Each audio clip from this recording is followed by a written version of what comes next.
Okay, so good evening to everybody. Welcome to our 4th Digital Academy. It's good to have you here tonight.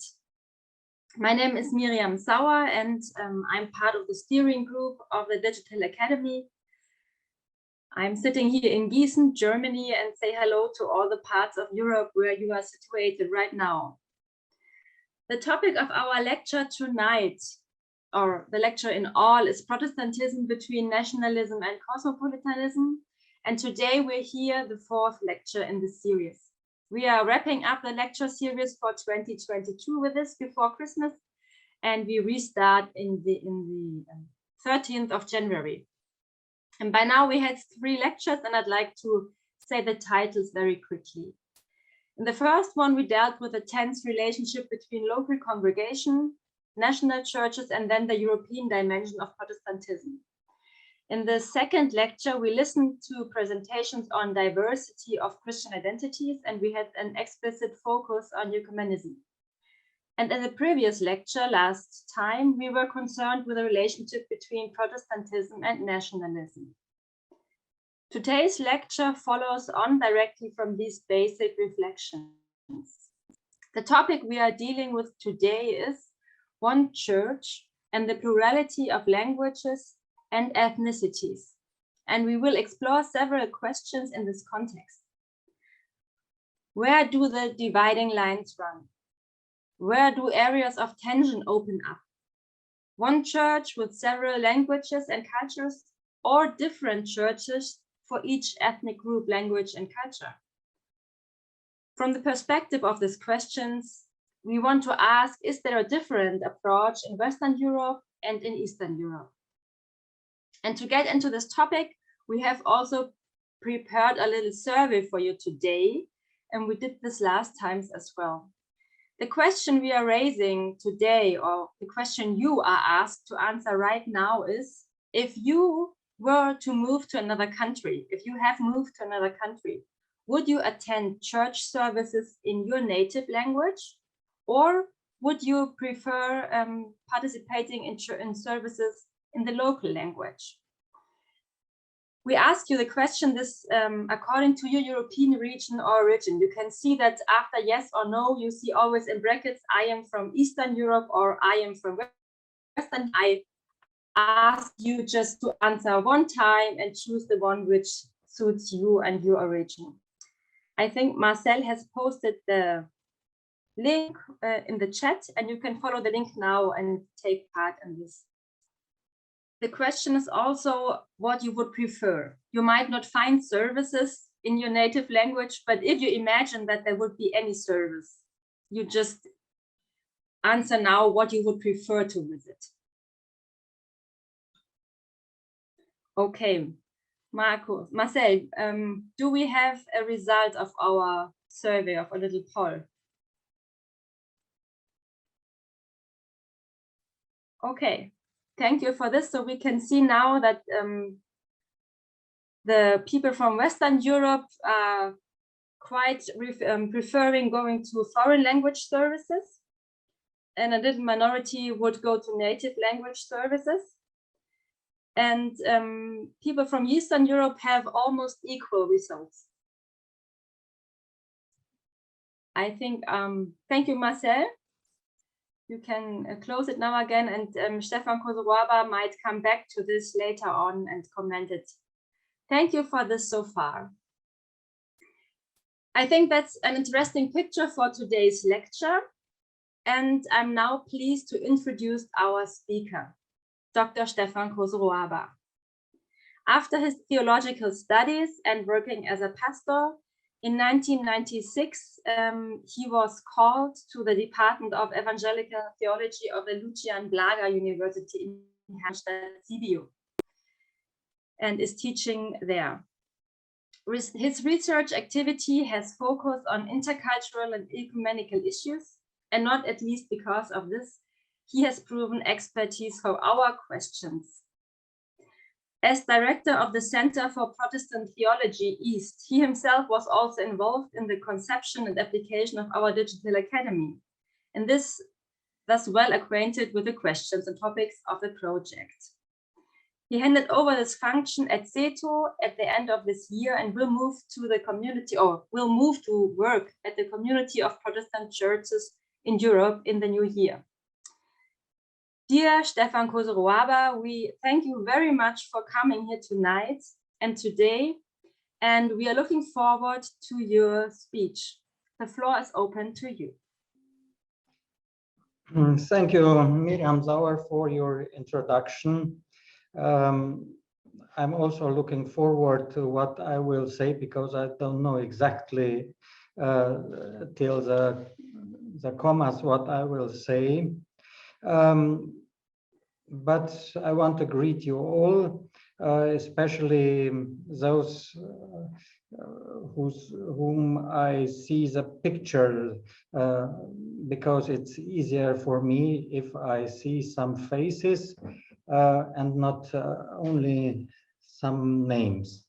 But of course, it's your decision if you want to keep your privacy or not. Yes, Miriam Sauer introduced me. One of my research topics is, as she said, the intercultural issues. And so it is very interesting for me to make an analysis on the plurality of languages and ethnicities. I have some pictures too. I don't know if I will show them all, because it depends on the flow of the lecture. But at first, I would tell you something about my background. I'm coming from, because maybe it's interesting to know who is speaking. Therefore, I put on the screen two pictures. Why I put it? Because myself, I'm coming from a mixed family with two cultures. My mother is a Transylvanian Saxon from Sibiu, Hermannstadt. You can see it on the left hand of the screen. And my father is the son of shepherds from the Carpathian Mountains, also Orthodox and Romanian.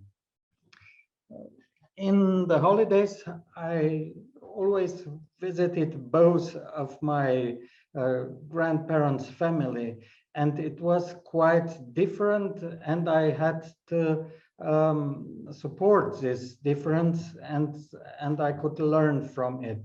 When I went to my Romanian grandmother, you see the church in the right, at the right. We were sitting on round Ottoman table, eating all of us, the whole family, from one plate.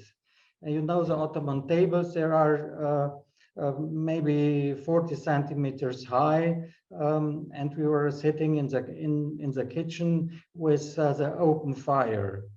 Then I moved to my Saxon grandparents, who were living in Hermannstadt with Biedermeier furnitures, and we were going to the church to listen Johann Sebastian Bach. And of course, I had to switch between both languages, Romanian and German. That was for a child, for me as a child, it was normal to have this shift of culture and shift of languages.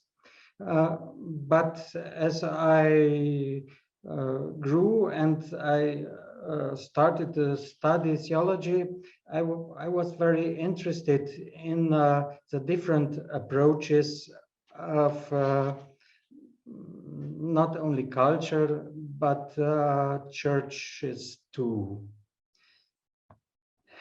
So you know that I'm from Sibiu, Hermannstadt, that is in Transylvania. Here you see a recent picture of one of the church castles, fortified churches in Transylvania, near Hermannstadt, Notch 7, Sibiu. I'm showing this only generic because I want to say some words about Transylvania and its Protestant churches, so you can understand from what background I'm speaking. In Transylvania, we have 4 Protestant churches that belong to CPCE. My church is Evangelical Church of Augsburg Confession in Romania, and it is a German-speaking church. Mostly everything is happening in German language. We have a second Lutheran church. It is an Evangelical Lutheran church in Romania, with the same confession, but it is Hungarian speaking. So the ties between the 2 churches are almost inexistent. So you have 2 churches with the same domination on the same spot, but with almost no connections. Then we have a Reformed church in Transylvania too. It's again Hungarian speaking, and third church, the Unitarian church, also Hungarian speaking. 3 Hungarian and 1 German speaking church. It's interesting that the Hungarian-speaking churches have very strengthened ties between them, including the Roman Catholic Church, but not with us because we are German-speaking. You must have noticed that we're speaking about Transylvania, part of Romania, but none of these churches is Romanian speaking. 86% of the population of Romania is Orthodox. So every Protestant church is a minority.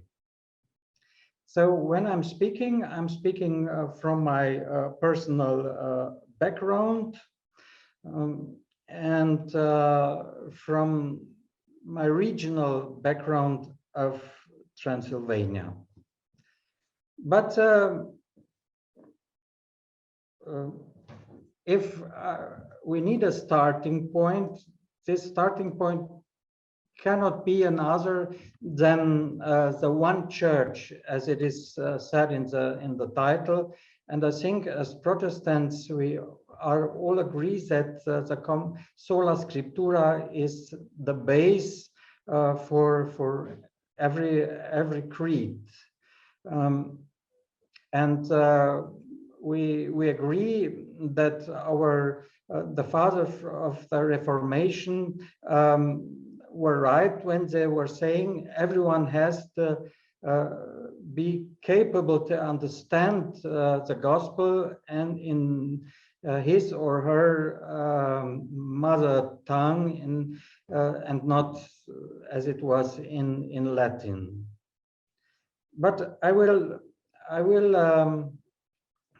tell you a little story that it became for me a clue in trying to understand the situation of languages in the church.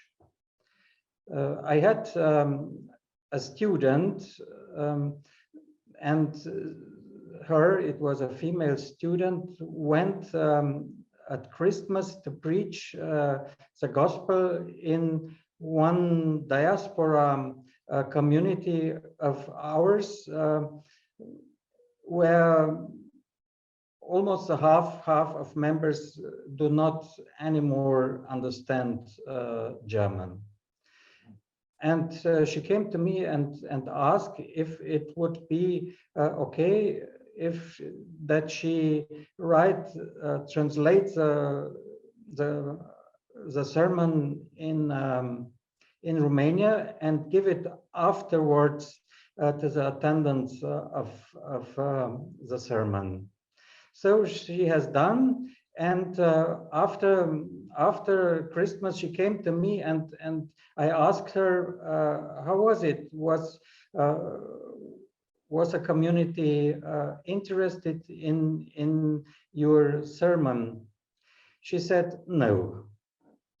I preached in German, and at the door of the church, I wanted to give the people the Romanian translation, but they said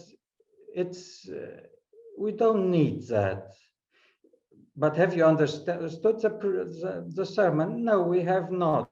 But we know you have preached about Jesus Christ, and that was enough for them.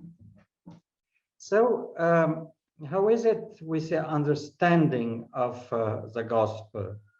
I put a subtitle to this picture, the communication of the gospel. In the 20th century, the communication and the understanding of preaching developed from what was in the Reformation time. And we have learned that communication of the gospel is not only verbal communication, but it is the same non-verbal communication. I mean, through rituals and through symbols and whatsoever. Therefore, I put generic these 4 candles from Advent. Therefore, we have to ask ourselves if everything what can resume to the question, what language is spoken in church? Or are there other issues in the church that communicate the gospel? And it's very helpful to see what for example, Václavic has said about the human communication, and he stated that every communication has 2 levels. One of them is the content. The other one is a relationship. And every word we are saying, every gesture we are making has these 2 dimensions, the content and the relationship. And if I get back to the story of my student, for the community in that diaspora congregation, the relationship of communication was far more important than the content of the communication, because the presence of this student at Christmas in that church was a sign that they weren't left alone by the church, because they had no pastor for months. And this visit was for them enough as a content because they got a sign of care and love and whatsoever. They did not need at Christmas an exact understanding of the content of the digital content of the gospel. Therefore, I think if we are speaking about the languages in the church, we have to know that we have both sides, language as content and language as relationship. And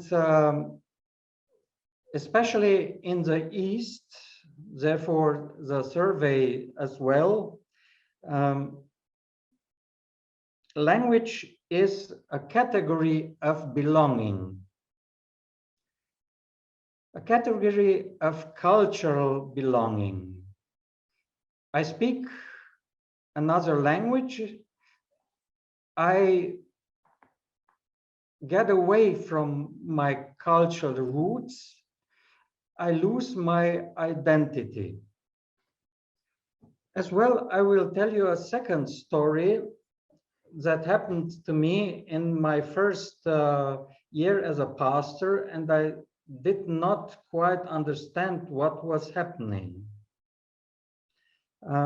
I also was pastor in a small community of Transylvanian Saxons who moved after the 1950 years in an industrial small city and had no school, no church, nothing but the community.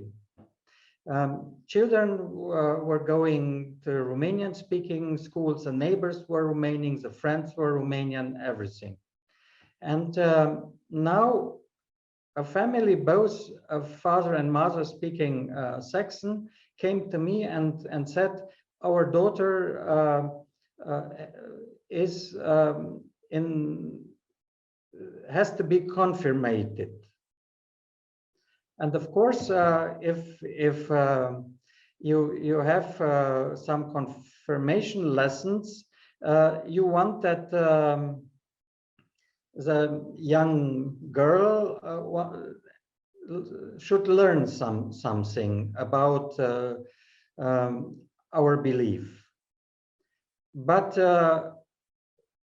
father and mother of this girl said, our daughter does not speak any German. It happens that we are speaking in our family Romanian too, because of the neighbors, of whatsoever.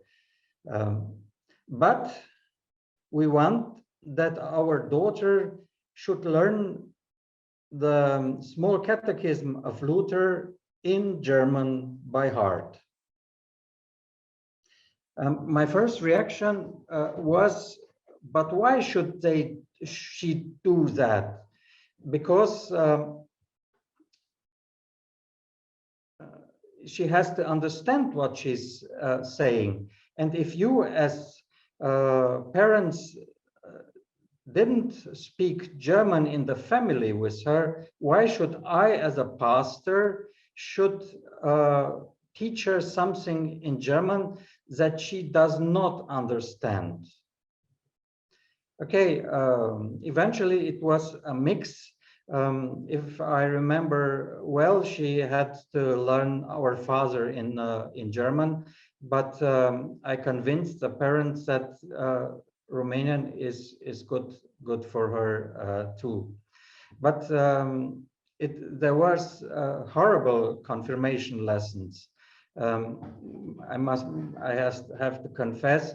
Imagine a 15-year young girl alone with 20 elderly people in the church, in a cold church. The church of that congregation was very cold. learning something in a language she does not understand, far from her colleagues and friends she has had every day. Of course, after the confirmation, I've never seen her again. But after long years, I understood that what the parents wanted was nothing else as a confession of their belonging to the Saxon culture. So I repeat, in the East, religion is a category of belonging.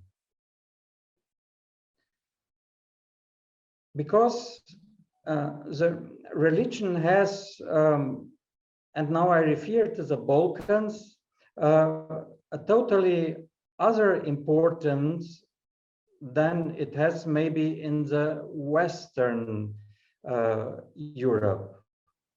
Because in the Balkan, there is very tight nexus between ethnicity and religion. So in every Balkan country you go, you will find the same situation, that you can't be a good Romanian without being an Orthodox Romanian. Of course, the same in Bulgaria or in Greece or so on. Why is it so? Because in the Ottoman Empire, you had no ethnicities, but you had religions. So there was the so-called Millet System, where you had a certain right as Christian. And it was not important if you were Bulgarian-speaking, Greek-speaking, Romanian-speaking Christian. Everything was under the same rule, under the same millet. So if you wanted to leave your church, the same left your ethnicity. So it was a common identity as Orthodox Christians, unaware of the language you spoke. The ethnic identity appeared in the Balkans only in the 19th century. Till then, everyone called himself Romaios. That means descendants of Constantinople, of Rome. And about 1860, 1870, there started to be the identity of with an ethnic background. Therefore, religion as a category of belonging. And if we look now in Europe, I can give you some examples of churches who have different approaches to the question of language and identity. I will put now the images back, just a second. Share screen. So.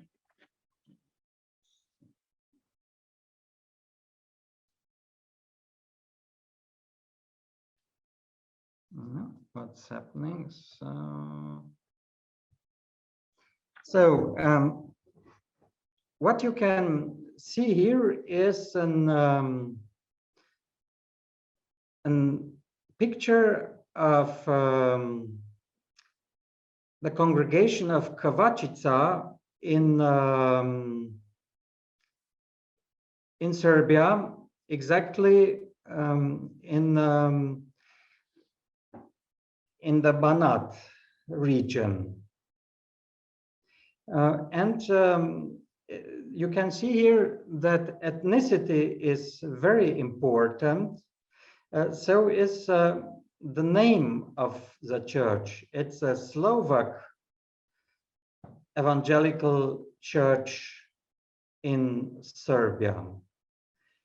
Here you have a very strong tie between the language, the ethnicity, and the belief and the creed. You have the same some other churches, but it's enough as an example where this is a very strong tie between both sides. Now another church with a totally different approach. I don't know if somebody recognized the church. I suppose not.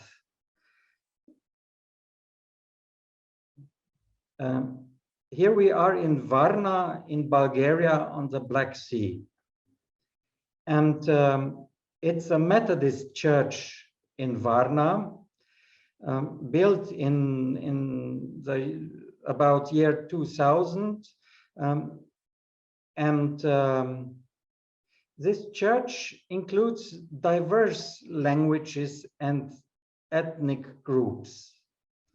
They say its language has almost no importance for us. For us, language is just a communication instrument and not an expression of belonging. We have communities who are gathering using the Bulgarian language. We have communities who are using the Turk language, the Roma language, the Armenian language. But most important for us is that everyone has the same face. So you see the difference between the Slovak Lutheran Church and the Methodist Church in Bulgaria. Here, no church picture, but something, a list of the churches which together are the Reformed Church in Switzerland. You can see here that we have 3 languages. We have German, Evangelische Reformierte Kirche des Kantons Freiburg, or French, Église Protestante de Genève. And you have also Italian, Chiesa Evangelica Riformata nel Ticino. So there's no question of languages there. Everyone has gathered to one church, but using in the communities different languages. That's another way of approach. Now a person, you see here Leo Novak,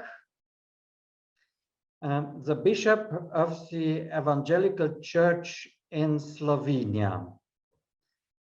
He is also pastor in Murska Sobota, and Murska Sobota is the center of a region named Prekmurje. This region, Prekmurje, is on the border between 3 countries and 3 cultural regions. Today, it is part of Slovenia, but till World War I, it was part of Hungary, and also some parts belong to Austria. Therefore, a real border country, if you may say so. But what is happening now on the level of languages and ethnicities? Prekmurje had its own dialect, its own language that is named also Prekmurje. And this language is mixed between the three languages, Slovenian, German, and Hungarian. Therefore, they had their own identity, but after the rising of nationalism, they had to decide, what are we? Are we Hungarians? Are we Germans, Austrians? Or are we Slovenians? And so they left their dialect, and only the older people speak this Prekmurje, and reached a Slovenian identity, because that was now the state they are living in. The same situation, for example, is in Silesia, on the border between Poland and the Czech Republic.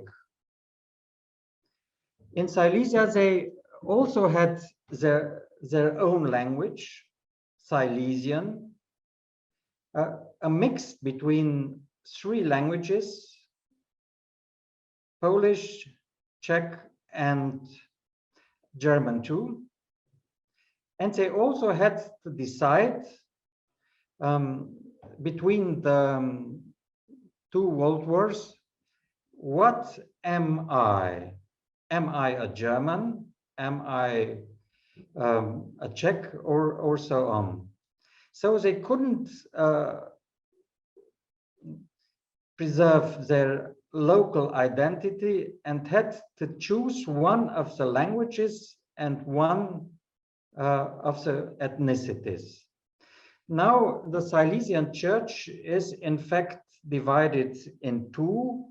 One is in the Czech Republic with the bishop seat in Český Těšín, where the language became Czech, and the majority is on the other side in Poland, speaking now Polish. So you see how in some regions churches and the member congregation were forced to choose an identity, and they have done it. Least but not last, in this part, I have now a picture of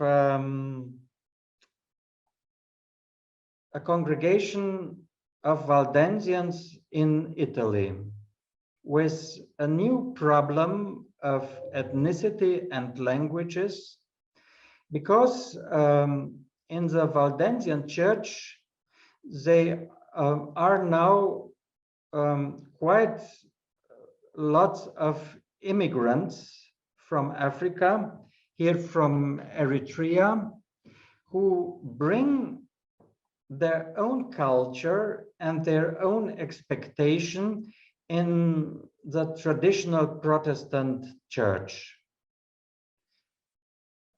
Here is not yet an answer how it will develop on in the future, but you can imagine how big are the differences in the culture understanding. The question is, will the creed and the denomination will be stronger as the ethnicity, or will the church finally will divide into one Italian speaking and one with Eritreans or other migrants?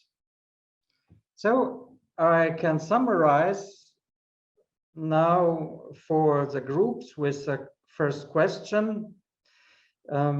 I think you can discuss, is language more an instrument of communication or an indicator of cultural belonging? I have given you some examples, so feel free to have your own opinion. It's neither good or neither wrong. So thank you very much for this first part. I think you gave very special insights to different contexts and models. We will go to groups now. Marcel will send us to these groups again. We have, I would say we take 10 minutes, Marcel. And I asked you again to find in the end of your discussion somebody who will present to us your ideas. So you discuss the question now, and when you come back, we have one moment to reflect on your results.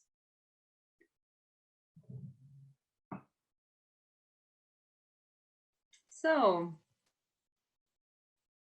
I hope we didn't lose too many people on the way back from the breakout session to our main session. Welcome back. I hope you had good discussions in the groups. And we have now one moment to share your ideas on the question which was raised by Stefan Cosoroaba. He asked, is language more an instrument of communication or of cultural belonging? Most of the times the answer is not only yes or no, but I'm interested of hearing. So who is going to share some ideas with us? Yeah, I can start. I'm from group 5, and like we discussed, about the question, and we were not really sure if we can like separate these things, and we said it's kind of intertwined. Like in one hand, we need language as like communication for like preaching the gospel and something like that, but on the other hand, it's also like part of our culture and our identity, and maybe also of our confessional identity. Stefan Cosoroaba showed us like at the Romanian example. And then we also discussed about the point of migrations, like when you're migrating to another countries and you're still staying in your group. So for example, in Germany, like you have Orthodox churches like who are now there in Germany, but they are celebrating not in their language from their home country, but still in Germany. But we have done, Anna Magdalena told us the example from Switzerland that they're like Orthodox churches, they're celebrating in the original language. So it's depending where you go and where you migrate, it's like different if the people like change the language or they're staying in their language like as confessional identity. And then like we have the big question, like what is culture and how we define culture? Like is culture like our confessional culture, like being Orthodox, being Lutheran, being Protestant, or is it culture something national, like being a Romanian? So yeah, that's a big question. Thank you. So this interesting question was raising other interesting questions on culture of confession. Thank you so far. Who else? Yeah, please, Maximilian. Yes, after group 5, we continue with group 4. So we were from Hungary, Transylvania, and Chile. And our last statement was clearly language should not exclude.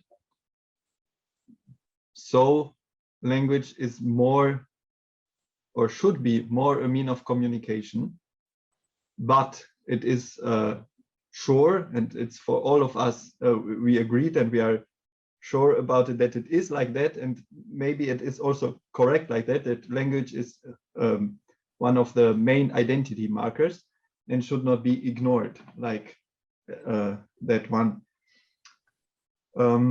We wondered about the situation we have in Hungary and Transylvania, that the same confession has different churches just because of language. So we have Lutheran Church Hungarian language, Lutheran Church German language speaking, and they are really separated as organizations, as institutions.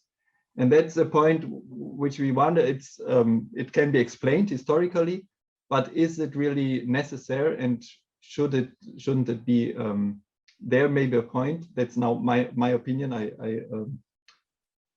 continue what we spoke together. Could it not be a point to search a confessional identity and to reduce the importance of the language in this, to not exclude it, but to reduce the importance of it? Because I know we all know we have our songs which are very important in the liturgy. We need the songs and we need to understand them because they have an important role in gospel, but it is not so hard to translate. So if there are people who believe in the same way, they have the same confession, but just speak different languages, but they live in the same space, the opinion would be that language should not exclude. So let's try to combine. You can sing the same song in 2 or 3 languages in the same service. You can say the gospel in 3 languages, one after the other. And that's a thing we also do already in Transylvania. Okay, we are small, but we have a songbook. Cosoroaba participated in doing it in German and Romanian with our Lutheran songs, just as an example. But I think that how it is and how it should be, language should not exclude. Language should bring together those who feel, believe, think in the same way. Yeah, thank you very much. You gave an example to us how the 2 notions of language could be combined in singing. Okay, thank you. Okay, next third group. Perfect, thank you, Georgi.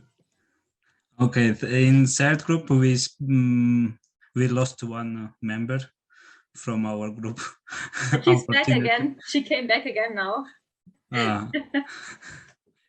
And we spoke, and I think that we tell like it's this language is both. It's like a cultural issue and also like instrument of communication. But also it's important when we pray. Is it important also to pray in our language, because sometimes we cannot express what we want to say during our preaching or our prayer in other language. And we had also some examples, like Dr. Stefan said about Hungarian Protestant churches, like how they live in migrations and how they live in Hungary. And they are different, like when they live in other countries, different Protestant churches, they can participate in one service where they use Hungarian language, but in Hungary they are totally different. And also about Orthodox Church in Romanian Orthodox Church in France, because there was a good example, like they pray in French language also, but they use also other language, like if other Orthodox people participate there, they pray also their own language. And it was quite nice discussion, I think. Thank you. Thank you. I think we have at least 1 or 2 groups more. Volkmar?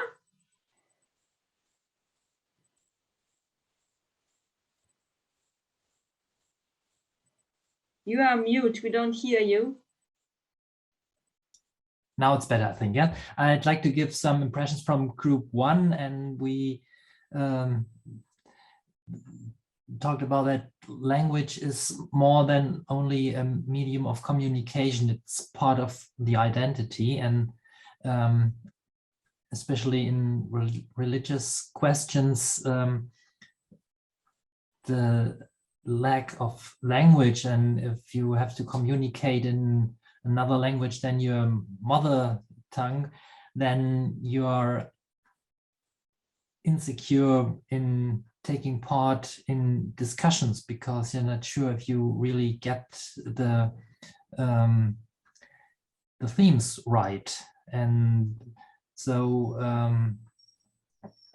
as I said, we stated that language is more than a medium of communication. It's part of the identity, or an expression of belonging. But on the other hand, we asked if then this gathering around a language may be an obstacle of integration and may support nationalism and may be part of separation between groups. But we could not come to an end and a final answer to this point. So we gathered some statements. Thank you. Thank you, Volkmar. Is there somebody else who will share ideas with us? I don't see it right now. Oliver, yes. I don't want to talk a lot, but our group. Yeah, I think so. One group was missing. Was not reported so far, and I don't want to say again what was said already. But I think one point is important, that especially faith and religious questions are very personal things. So it may make sense to keep that in the language which is closest to one's heart. So it is a pastoral question, which language to choose. Just this idea from our group. Yeah, thank you. This is very important. Okay, after this discussion now, we turn to part 2 of the lecture.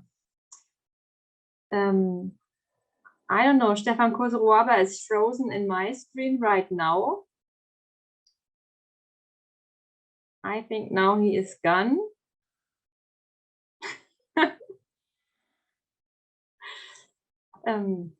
Okay, this is the bad moment for losing him right now when we want to turn back to his lecture. What should we do right now? Wait? Well, I suggest we wait for a couple of minutes, and if not, we find another plan. If he doesn't come back, we take over.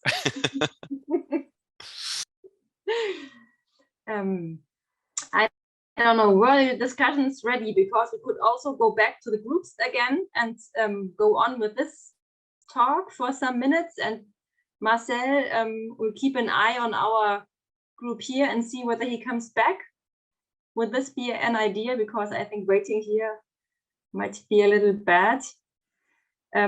Marcel, could you send us to breakout sessions for, let's say, 5 more minutes? Of course I can. Do you want the same groups or different ones? Different ones, and could you maybe keep me and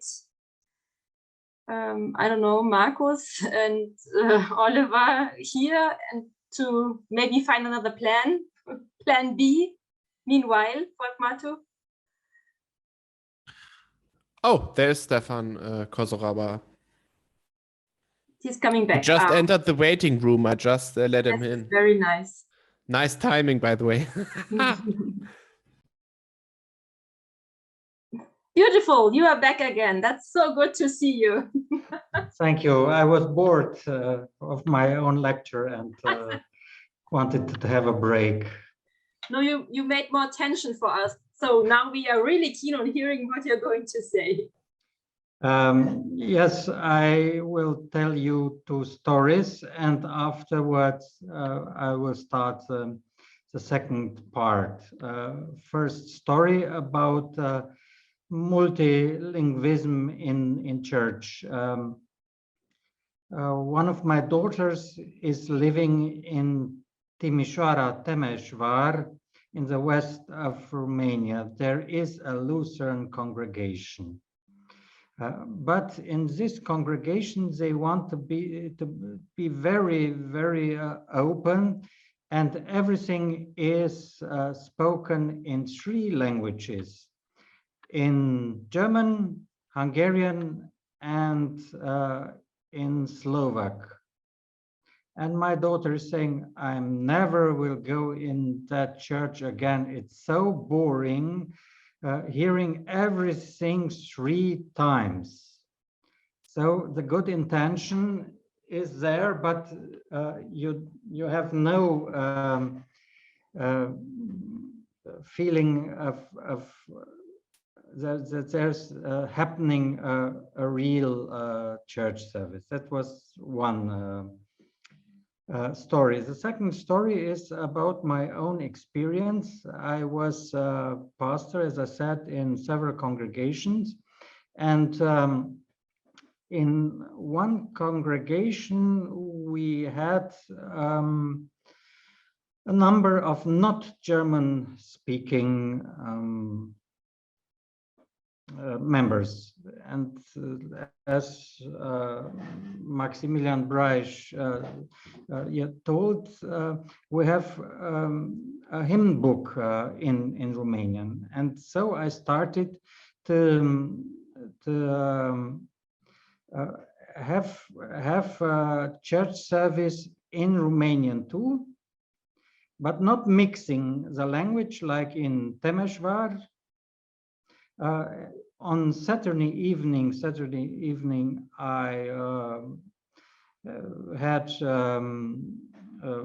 the service in Romanian, and on Sunday morning in German. I advertised the first Romanian service, and there were 30 people who came, and they said, "Oh, we're so happy that now we can understand everything. Thank you, Pastor, that you think about us." And this Romanian service was once a month.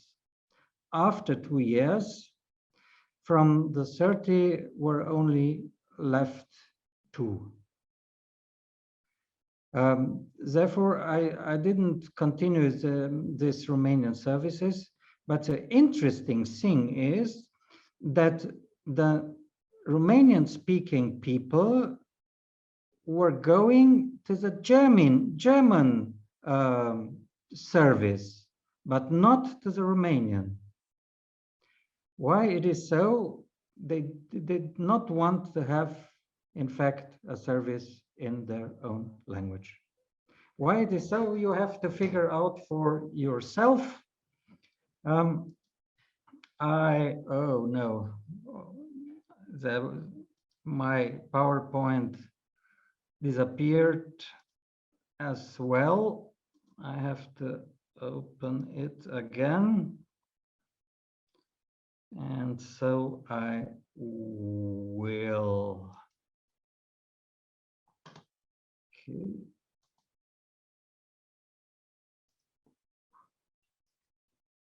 It's a hard time with this Zoom. Okay.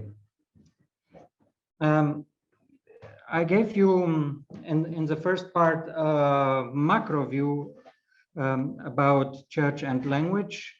And now I will go to the micro view, and I called it about language shift and language, sorry for the mistake, language drift. Because churches are changing their language. Some of them are changing it suddenly as language shift. Other are changing slowly as a language drift. And one of the best examples for language shift is, of course, a former Soviet Union. Here you see the Lutheran Church in Odessa on the Black Sea. It was not only dangerous to speak German anymore in Soviet Union during World War II and after World War II, but it was it was the same with the confession as a Christian. And this congregation in Odessa was a German speaking congregation who was deported, and no one was allowed to speak any more German. But I don't want to show you only this depressing building. Now you can see the church, how it's looking now in 2020, thanks to the Bavarian money, of course. And it's a church in the Ukraine who is looking for its identity. The name of the church, of the Lutheran Church in the Ukraine, is Deutsche Evangelisch-Lutherische Kirche in the Ukraine, German Lutheran Evangelic Church in the Ukraine. But the astonishing thing is no one is speaking German in this church. Of course, there are 2 or 3 people left speaking German, but the majority is speaking Russian and Ukraine. Even the bishop with the nice German name Schwarz has no idea about German language. So you can ask yourself, why German Evangelical Lutheran Church? And here again, you see a church where the ethnicity and the language is an instrument of belonging, and even in the title of the church. Another example, of course, we know in the ecumenical world is Brazil, where they had to shift from Portuguese from German to Portuguese almost from one day to another. Yes, I show you some angels. It's every time good to see angels, because now I will focus me on language drift. Here it is one picture from one of our churches in Transylvania with this nice children at Christmas, but almost every of this child speaks Romanian at home. That means they're coming to church, but the German language is not anymore their mother tongue. And a lot of them are speaking only some words in German. How should now the church react when she notices that there are members who do not understand the preaching of the gospel anymore? But don't forget, I've told you the story how the Romanian-speaking members of a parish did not want a Romanian service, but went to the German service, probably also a thing of belonging. And so in Transylvania, there was a hard discussion about how should church preach the gospel, how should this language drift should take place. And I have here two positions from two of our theologians who are stating different things. The discussion took place in 2010, and here is, I quote Professor Dr. Paul Filippi, and I will read for you. In a diaspora situation, it will or should be the profile of the congregation that attracts people's attention, possibly even the people who do not yet belong to it. It is not the pastor who speaks maybe Romanian who should act as an advertising agent, but the cohesion of his congregation living under the sign of the gospel should have an advertising convincing effect. The pastor's episcopal task is not to be a missionary to the outside world, but to be a builder to the inside. In Tertullian's time, the pagans said to one another, "Look how Christians love one another." It was one of the positions where theologians and church people said, no, German has to be in the future also the language of our church, because the main task is to build in the interior and not to be missionary in the society. On the other hand, there were pastors who said, no, Romanian has to be the language of the evangelical church in Romania. I quote, "It is clear that the Romanian language in my field is not only for promotional purposes, but is a builder's tool and a vehicle of interaction. If we restrict ourselves to German, we would be speaking for many brothers and sisters in tongues, which, according to the Apostle Paul, should not remain without a generally understandable interpretation. We cannot close our eyes to the fact that Romanian has become a language within our congregatio. It would not be justifiable to exclude some who belong to us by language barriers."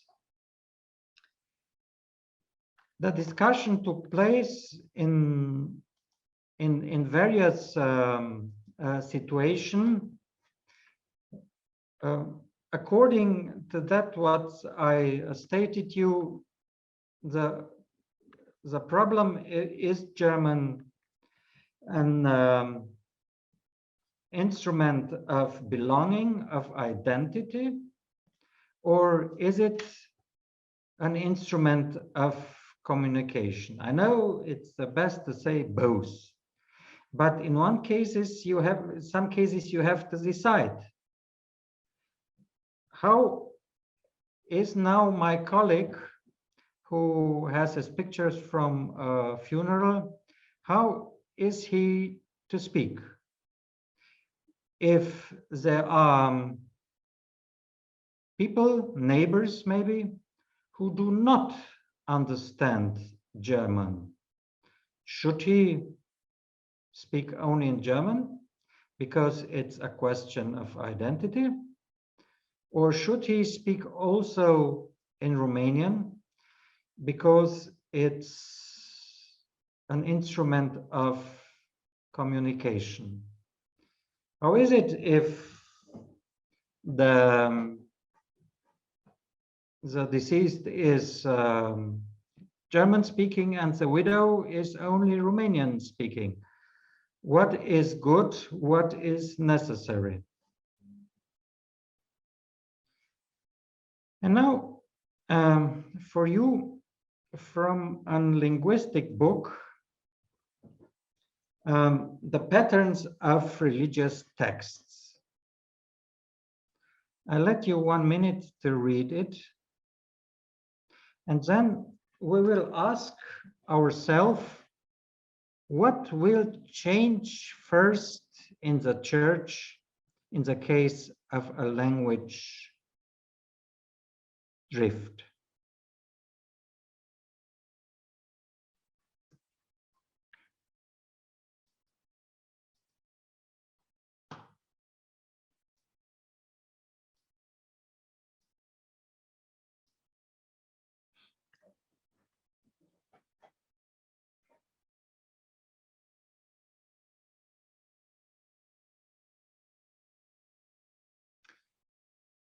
Maybe one of you want to share an experience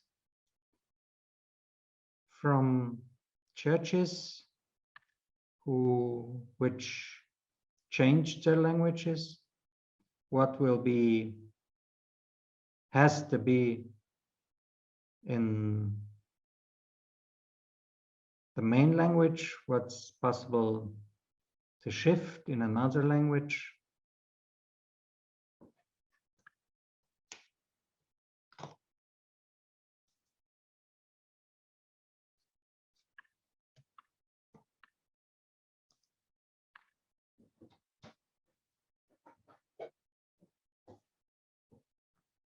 I can also speak, but I rather prefer to listen.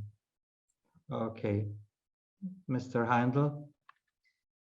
I have a question, not an answer to your question, but my question is like, is it also possible for the church to have like 2 languages, like German and Romanian, like to say we are celebrating a German-Romanian liturgy? Because like I experienced in Germany, like different liturgy or services where you're speaking German and English together, because you have people who are just understanding English, or their German is such bad that they can't understand it really good that they can celebrate. So is this also a possible option, or they're just discussing just German or just Romanian? You have stated something very, very important.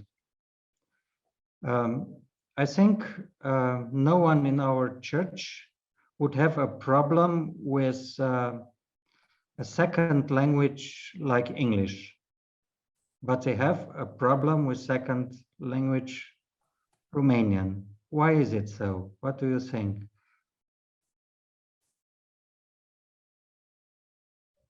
So I would say like because of their identity and their historical experiences and something like that.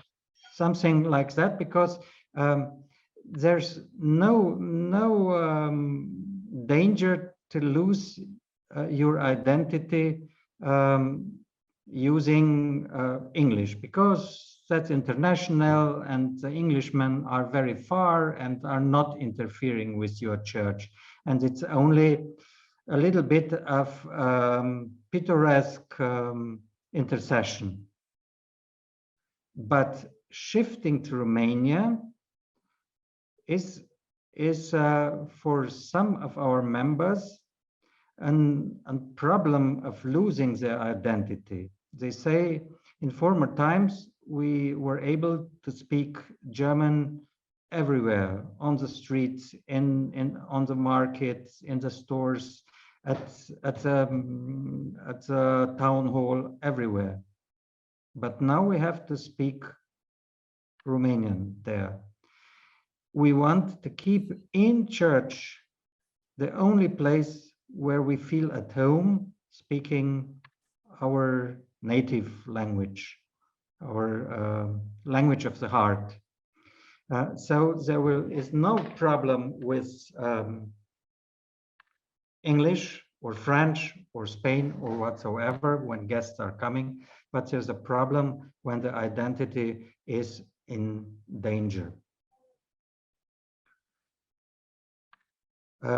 What will change first? We had there on the chat free prayer perhaps, and preform prayer. That's a guess.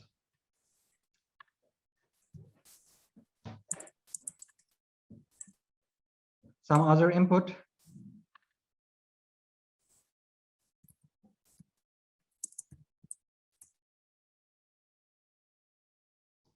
I put it again for you.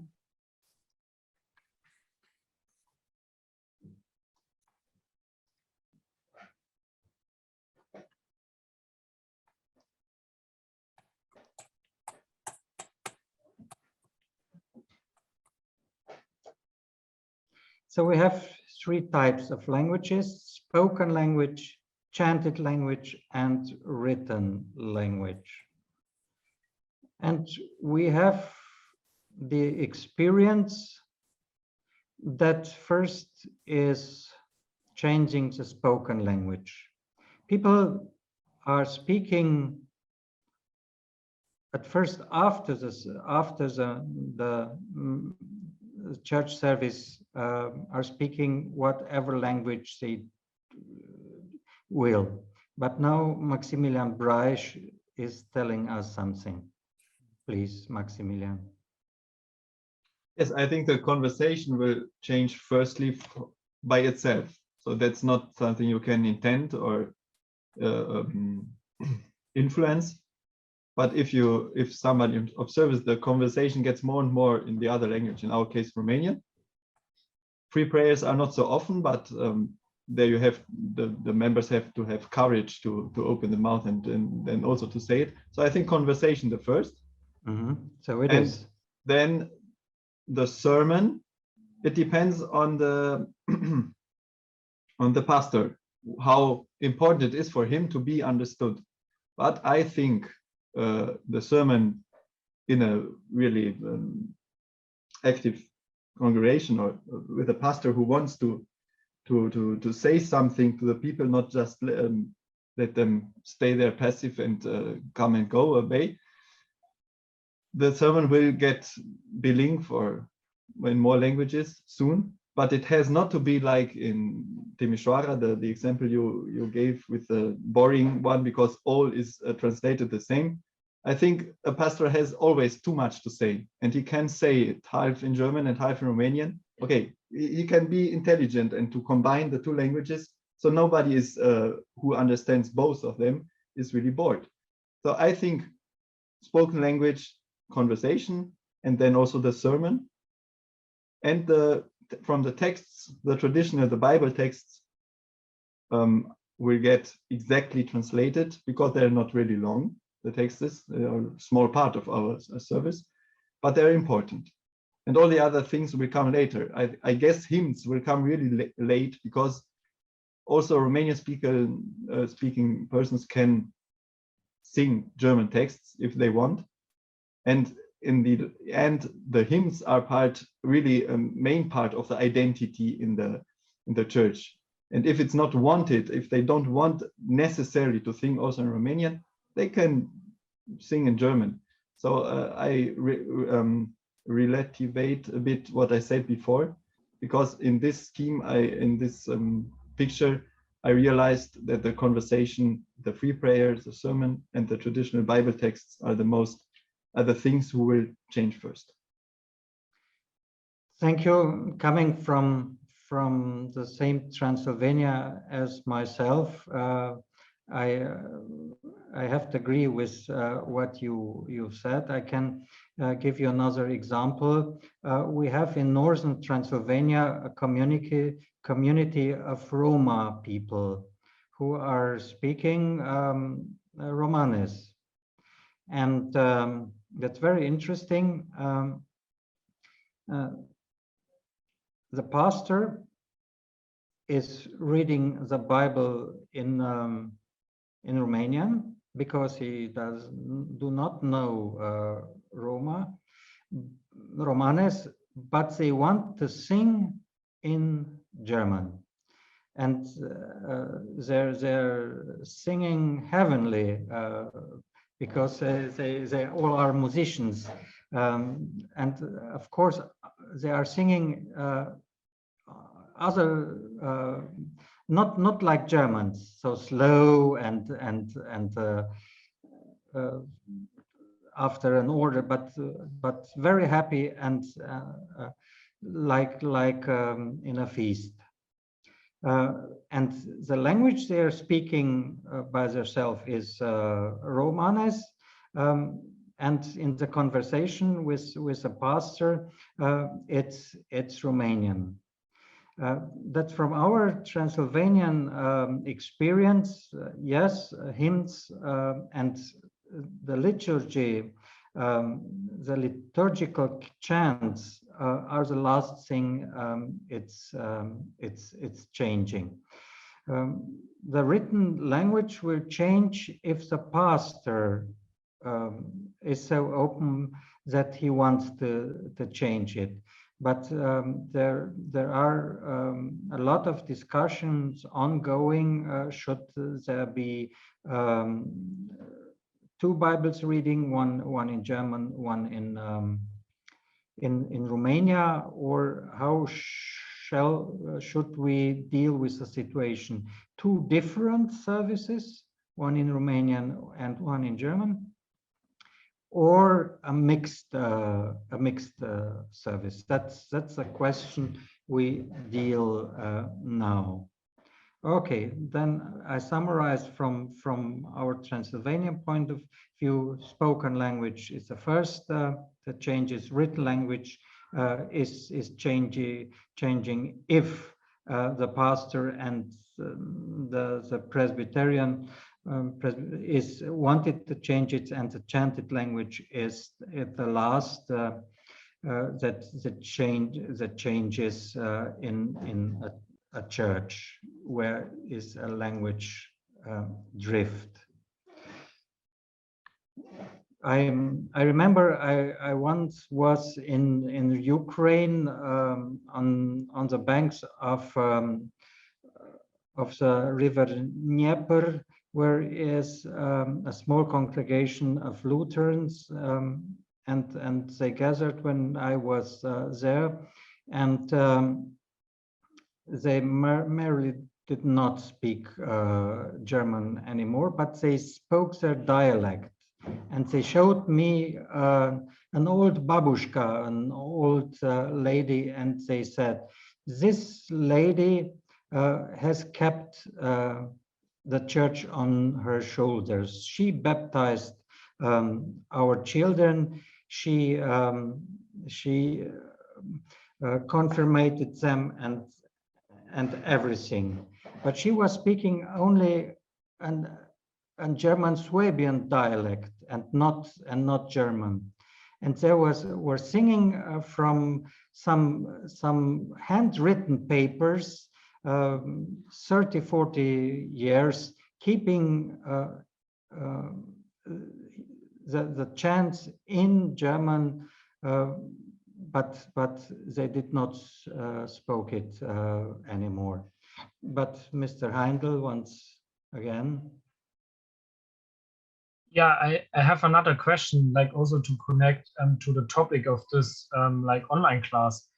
Like in your specific context of your church, is like the language, is it part of the national identities? Like you feel also like if when you're speaking German and something, like you feel also like German because of your history, or you would say you feel Romanian, but for your Christian identity, it's important to speak German in church.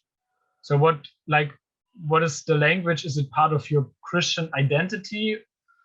Because you say, okay, we are a church of Augsburg confession and German, that's our language. And we can't speak Romanian because Romanian that are speaking the Orthodox, or it's because you feel more German than Romanian because of like the national identity? It is about the cultural identity.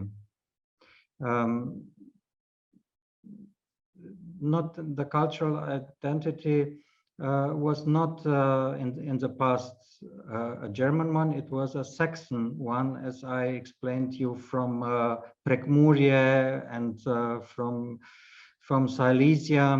That it was a distinct identity. The Saxon dialect is a little bit like far from German, like the language from the Netherlands. But in the 19th century, there was a first drift from the Saxon dialect to the German language. And of course, and then came the Nazi period and the nationalism and whatsoever.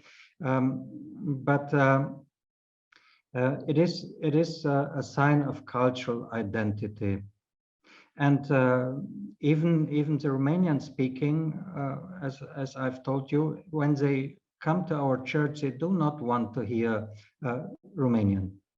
They want to take part in an other cultural space. I once made a survey between young people of the church and asked, we have youth work. Do you want the youth work to be in German and or in Romanian? And 90% said we want to be it in German, but they were coming from Romanian families. They wanted to be in altera pars. They wanted to take part of this other identity, not normal identity. Yes, but I think we're coming slowly to the end. Thus, we're okay. So I have maybe the last and the second and the last question. I understood that we are going now again in groups. What is more important, the mission work in the open society or the respect for the needs of the members of the congregation? Well, that's a question linking with the society you are in, or pastoral care for the old ones who want to hear in the mother tongue. Okay. Okay. Thank you for this question. I think we take 10 minutes and then we come back and have 5 minutes left to make a very short conclusion together. Marcel, so it's your turn to send us again to the groups, please.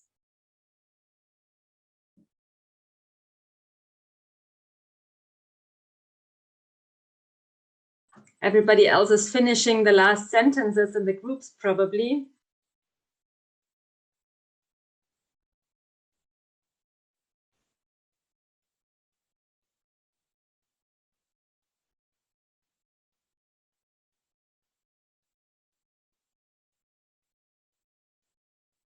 Okay, as we are running out of time, we continue now, and I suggest we just have a flashlight, like every group is just reporting in 1-2 sentences, so we get an impression of the tendencies that have been discussed. Who will start? I would like to start it. I don't remember of the number of our group. Sorry. We talked about, we had a, our conclusion is this question is so difficult. It is important to have a pastoral care for the smaller group, but we couldn't see just our group. We could try to take part in a mission of a bigger group, and we would like to take part in the mission with a more work and intensive taking part in the mission. Thanks you, Agnes. Alexander Heinde.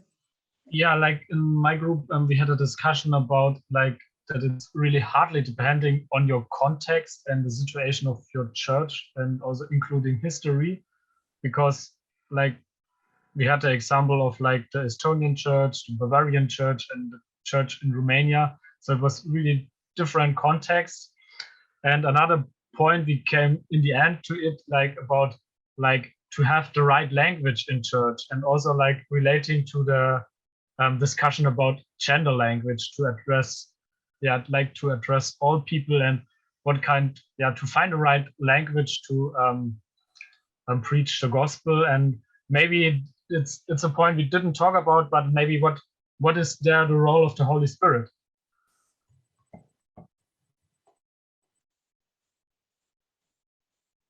Okay, thank you. Maximilian Breisch was the next. Pastoral aspects were our main message. So it depends on the pastor, and the pastor always to find the good solution for each situation. And the pastor, as in a good theological way, always has to be also dialectical. So they both parts have to take their role. Also the outer mission, but also the inner needs of the congregation. It was, and it depends on the intelligence. Let's call it intelligence of the pastor, how to combine, and how to combine also languages. Here, in interesting aspect that it's not just about different languages as Romanian, German, English, but also the German which is spoken in the church and the German which is spoken outside the church. So it depends on the intelligence of the pastor to get that one language which affects also the one who comes from outside and does not disturb the one who is inside. And as a provocative statement from myself, the needs of the congregation, the inner needs and the outer mission are in fact the same. Mm-hmm. Because no congregation wants to end up with 2 persons who speak German. But they need also the community. Mm. And therefore the outer mission is an inner need of the congregation. Mm-hmm. Thank you. Thank you. 2 more groups are missing. Who will present to us?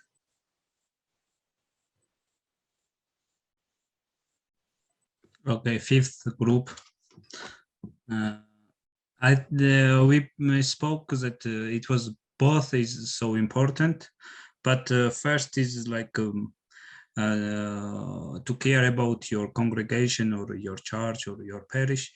It's quite important, and it depends. And about second part, it's like it depends situation where you serve, where you are, because we spoke some different perspective. Like for example, in Georgia, it's like if majority of people almost 90% of people are Orthodox, and many priests don't care about to mission of outside of church. But it's so important to have this social work or something like this in every parish, and I think that it's all. Thank you.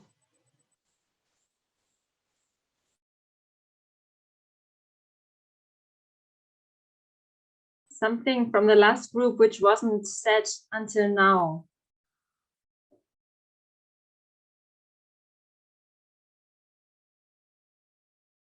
Yeah, maybe I can say that we agree with this idea that it's important to combine the two sides, the community and the society.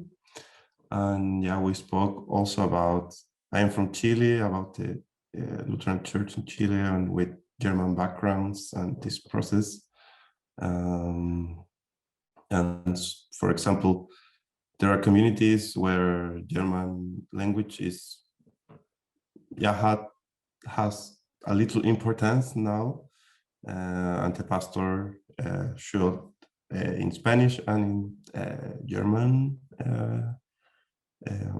communicate. And also we spoke a little about the Russian situation of a Lutheran church, I think, and the tension between older and young people with the Russian and German language. Yeah, it was very interesting. But also that was all. Thank you very much. There was also one more aspect between generations, which might also make a difference. So we are coming to the end of our lecture of today. Mr. Stefan Cosoroaba, do you want to say some finishing sentences, or? We are at the end, not we're coming to the end. I looked in the internet for the topic of church and language, and found, I think, a very important thing, and I quote it here. The language of the church is a pastoral care, die Seelsorge. That's all I wanted to say at the finish. Thank you. Thank you very much for coming tonight and bringing up so many examples. So I think everybody of us has some ideas, pictures, which lead us hopefully to go on thinking on these questions. I want to thank everybody of you for coming tonight, being part of the discussions, which is really the heart of our digital academy, I believe. And finally, before I wish you Merry Christmas, I want to tell you that I'm glad to see everybody of you again in January. You are very welcome to be there on 13th of January, and we will talk about models of multiculturalism in local congregations with Pastora Anne Zell and Thorsten Moritz. I think this will be very interesting. And finally, I wish you blessed and good days coming next week. I wish you that you stay healthy and you find time for inner needs, for community, and for faith. Thank you so much, and see you next time. Goodbye. Goodbye. Thank you. Goodbye to all. Bye.